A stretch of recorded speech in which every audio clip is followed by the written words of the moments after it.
राधे राधे दोस्तों। सनातन मार्गदर्शन चैनल में आपका स्वागत है दोस्तों। लक्ष्मी को पाने के लिए हम लोग क्या क्या नहीं करते हैं, बहुत मेहनत करते हैं, पसीना बहाते हैं जिससे कि लक्ष्मी आए, पैसा आए, धन दौलत आए।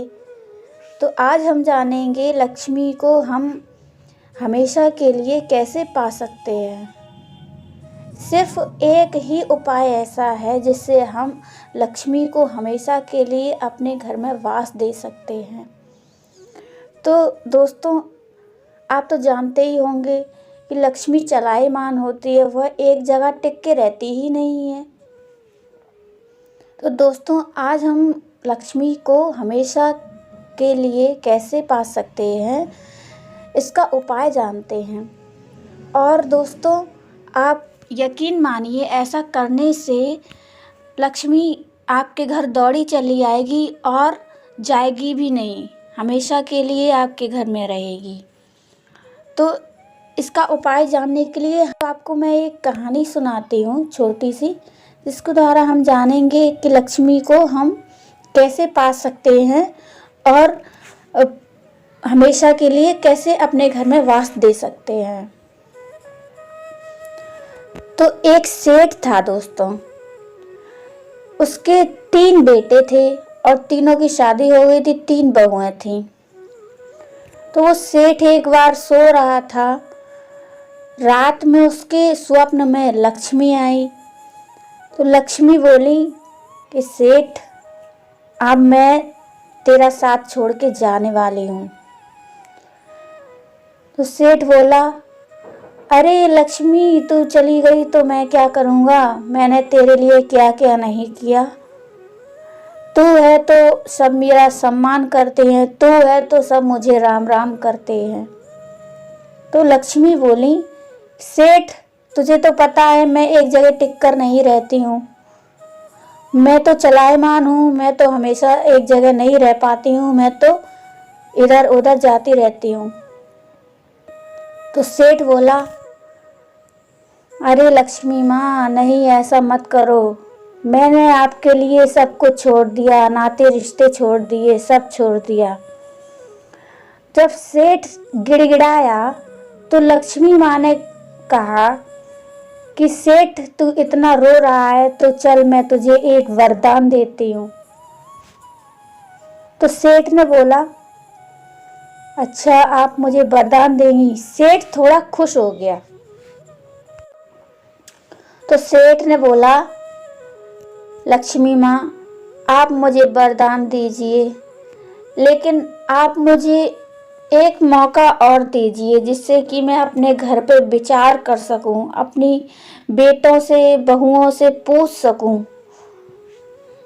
तो लक्ष्मी माँ ने कहा, ठीक है, तू पूरा दिन है, तू अपनी बेटों और बहुओं से पूछ लेना और कल रात्रि में फिर मैं आऊंगी, तभी मैं तुझे एक वरदान देकर जाऊंगी। तो सेठ खुश हो गया।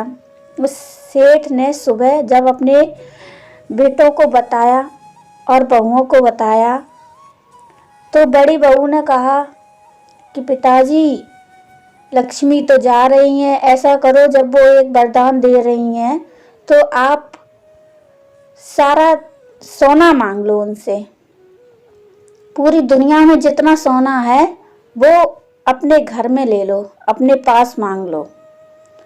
सेठ बोला, अरे नहीं, ये विचार नहीं सही है।